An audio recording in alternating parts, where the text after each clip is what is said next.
Rahim. Today we will discuss the morphology of the maxillary lateral incisor and compare it with the maxillary central incisor. So, the maxillary lateral incisor is the second tooth from the midline in the maxillary arch. It shares its mesial contact with the maxillary central incisor and distal contact with the maxillary canine. The numbering system for this tooth is the universal numbering system is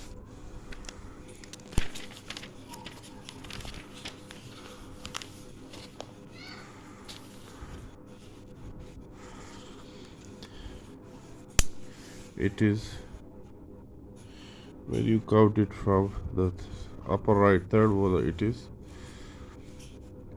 7 tooth. The upper right lateral incisor is 7 tooth, #7, and upper left lateral incisor is #10. So left is #10, right is #7. The FDI number is right is 1 2 and left is 2 2. So right quadrant is 1 second, the left quadrant is 2, and tooth number is, this is the quadrant number, this is the quadrant number, this is the tooth number. And coming to the Palmer notation system, we put a quadrant. This is the right quadrant, and from the midline we count the tooth number, second tooth from the midline. This is the right lateral incisor, and this is left quadrant, right lateral incisor. Left lateral incisor, and this is right lateral incisor. Coming to the measurements, the incisor cervical measurement is incisor cervically, it is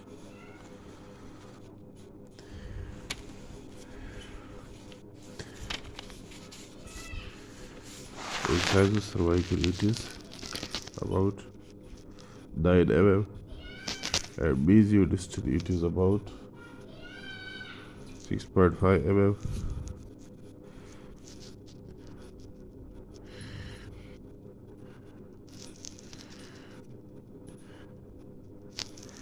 Mesiodistal is 6.5 mm. Incisor cervically 9.5 mm. Incisor cervically 9 mm. Mesiodistal is 6.5 mm. The root length is about 13 mm. The initiation of calcification is at about 1 year of age. The enamel completes at about 4 to 5 years of age. This tooth erupts at about 8 to 9 years of age, and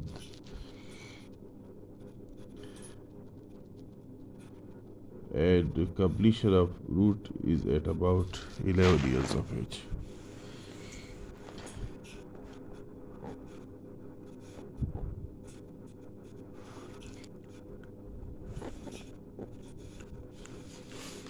Coming to the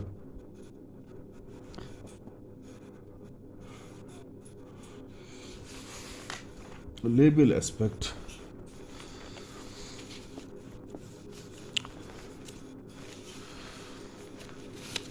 the labial aspect is similar to that of the labial aspect of the lateral central incisor.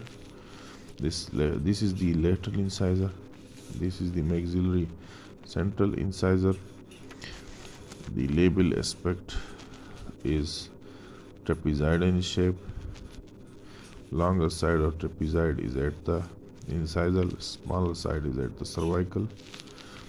This has also trapezoidal, longer at the incisal, smaller at the cervical.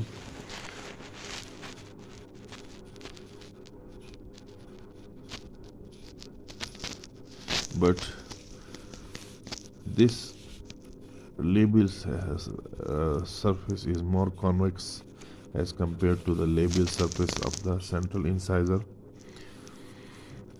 and the mesio-incisal angle, this is the mesio-incisal angle, this is more rounded as compared to the mesio-incisal angle of the maxillary center incisor, which is sharp.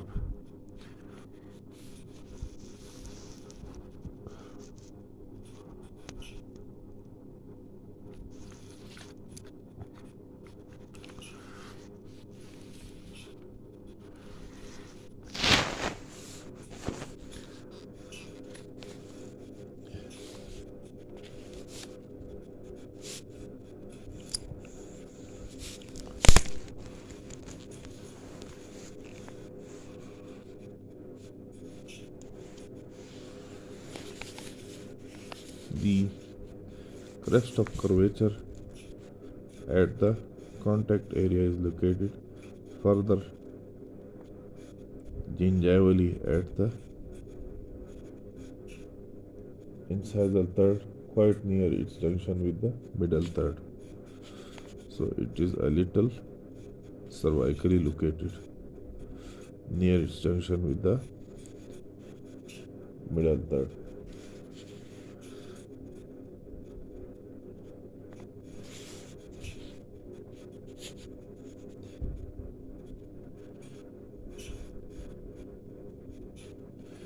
Distal margin is more rounded than the distal margin of the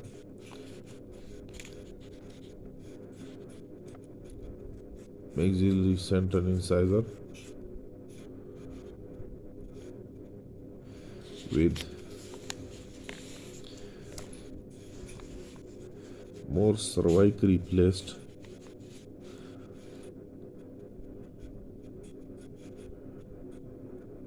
contact area or crest of curvature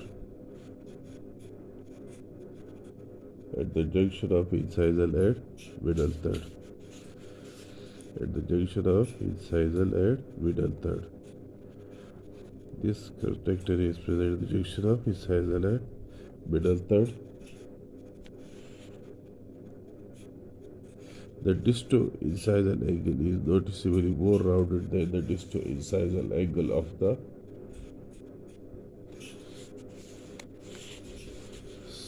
central incisor. This, and also its own mesio-incisal angle. You can see that this lateral incisor is a more rounded tooth, whereas this is not that much rounded tooth.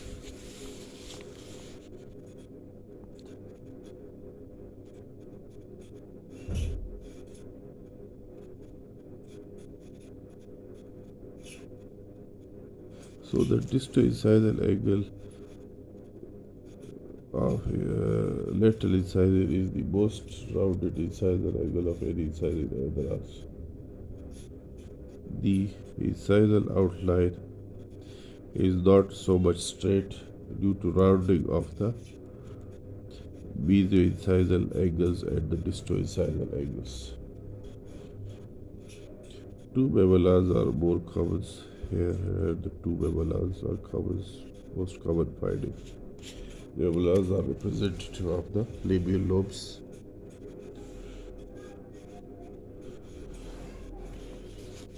The cervical line curves in a regular arc apically. You can see here This is a cervical nerve. It is curving in a regular arc apically.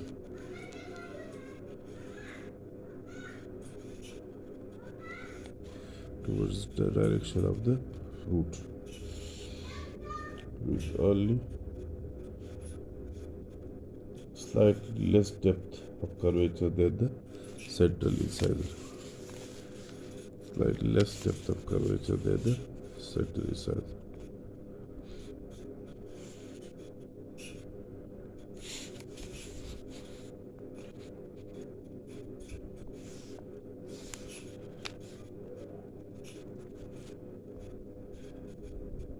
The labial surface is more convex incisor-cervically and medial-distally than the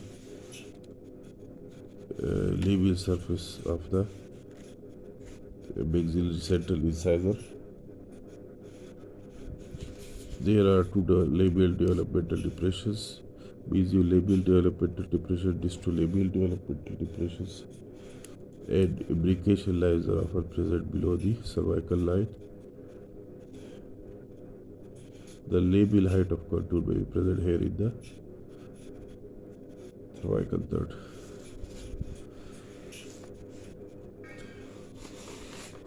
Coming to the lingual aspect, the lingual aspect is also trapezoidal in shape. It resembles the lingual aspect of the maxillary central incisor.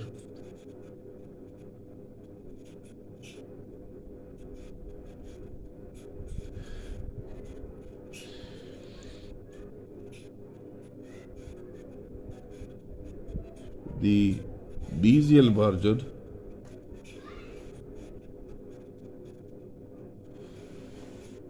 is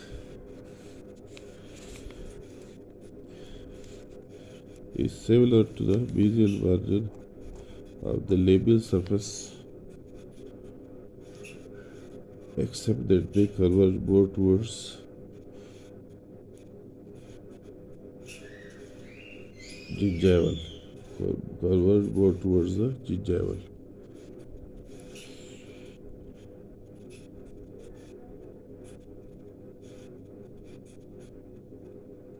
The distal margin is also similar to the distal margin of labial surface, but except that they converge towards gingival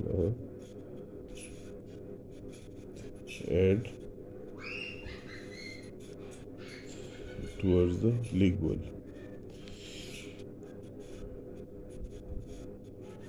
The mesial margin is longer than the distal margin. The distal margin is shorter than the mesial margin.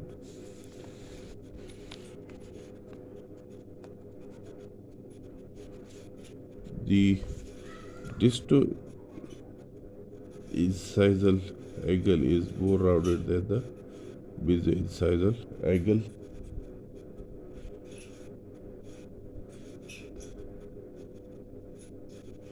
The incisal outline or incisal margin is similar to the labial aspect.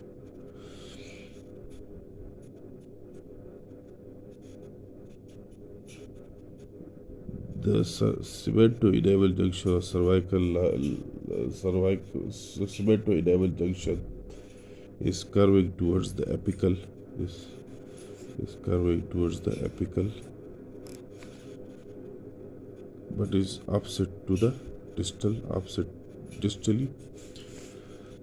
There is a deeper lingual fossa when you compare it with the lingual fossa of the central incisor, which is shallow.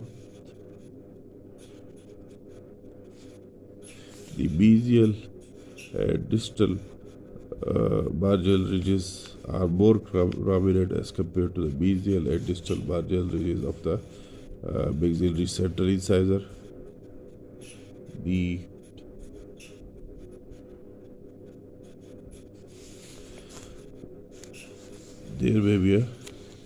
There is a lingual pit present here.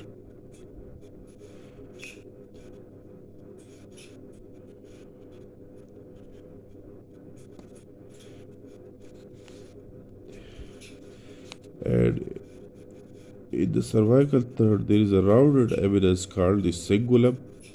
Cingulum is a rounded eminence which encompasses the cervical third of the tooth of the crown.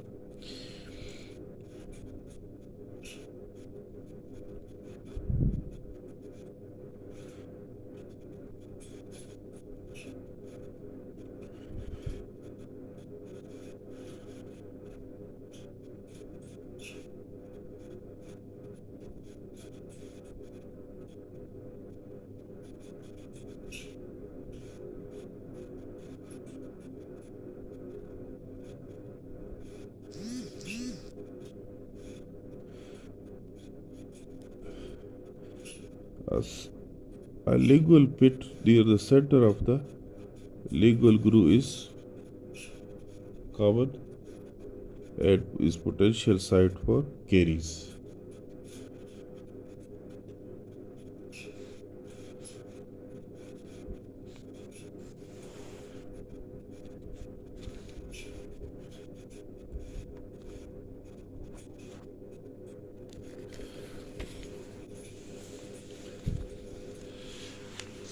Sometimes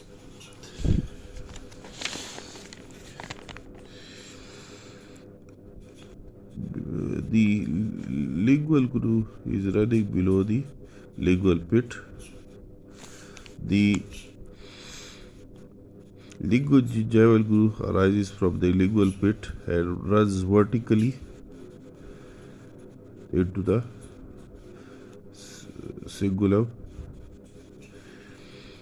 This is the linguogingival groove. Sometimes the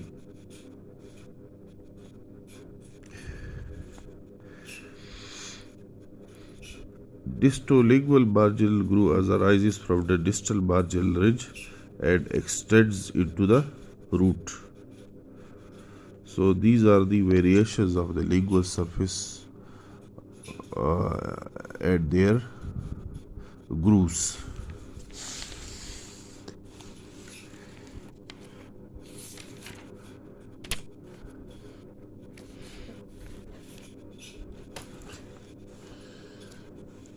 Coming to the medial aspect,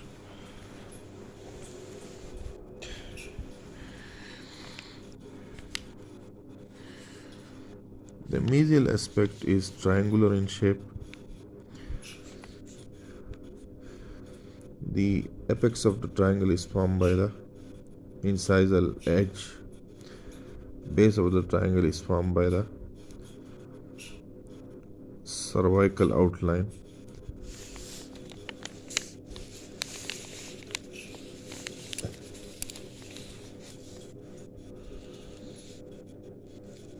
This is triangular in shape.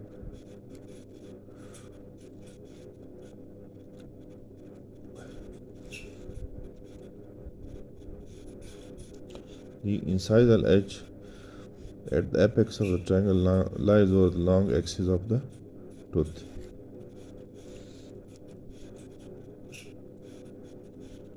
The medial surface is convex both incisogingivally and labilingually.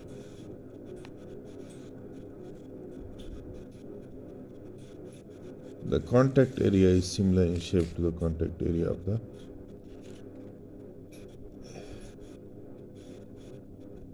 central incisor. It is ovoid in shape, centered labilingually, and at the junction of incisor and middle third, near the junction of incisor and middle thirds.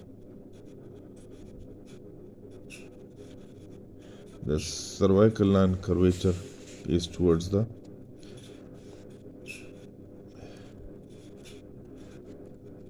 incisal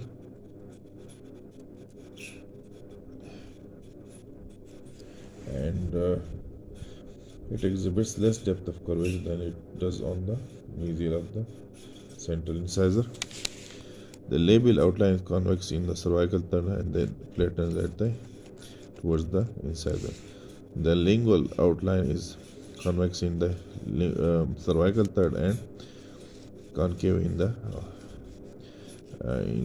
inside the two-third portion, making a shallow S.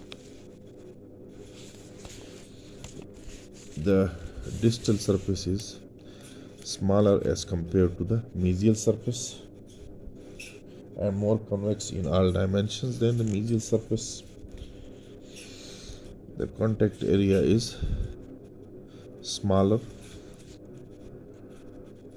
and a little more cervically located and smaller and a little more cervically placed when compared to the mesial contact located at the junction of incisor and medial thirds. The cervical line shows less curvature towards the incisor as compared to the medial surface. Coming to the incisal aspect,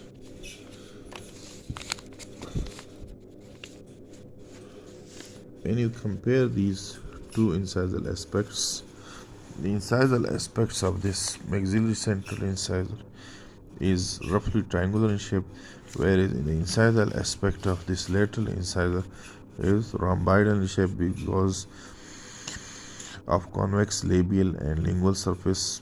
This labial aspect is also convex and this is labial, where the head on the lingual aspect was convex and this was a little flat. So this other aspects was giving rhomboidal appearance here, roughly rhomboidal appearance.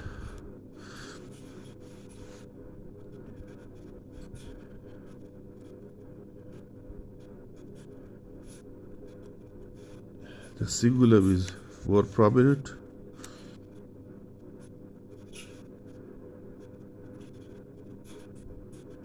There is a single root. The root is wider labiolingually when compared with mesiodistally. It is narrower mesiodistally. Root is 13 mm in length. It has a single root canal. Root apex is sharper. The variations in the crown may be distortions of mesial and distal portions. This is called peg-shaped crown, peg lateral.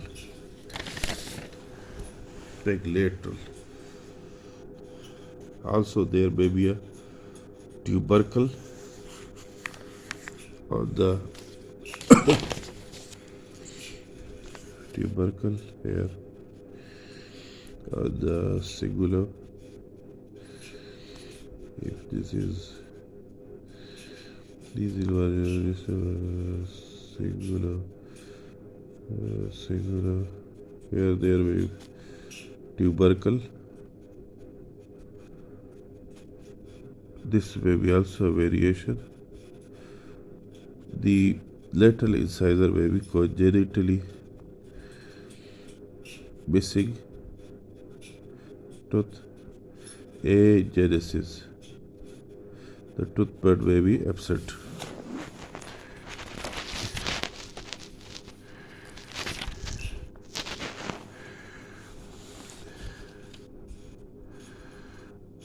The linguogingival fissure may extend all the way up to the root. Sometimes this I have explained already that this is singular. This is your root. This is sometimes this linguogingival fissure may extend all the way up to the root. Extend all the way up to the root. This is also a variation. Tooth buds do not form. I have explained this. Sometimes there may be a invagination in the this pit, this pit, there may be invagination of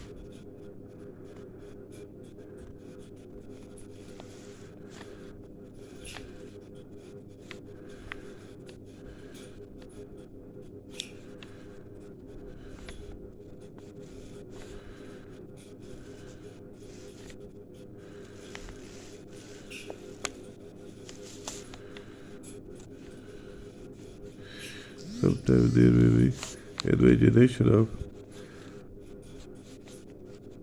enamel and dentine within this lingual pit. This is called densine dente. Densine dente, tooth within a tooth. So these were the salient features of maxillary lateral incisor. I hope you have understood this tooth in detail.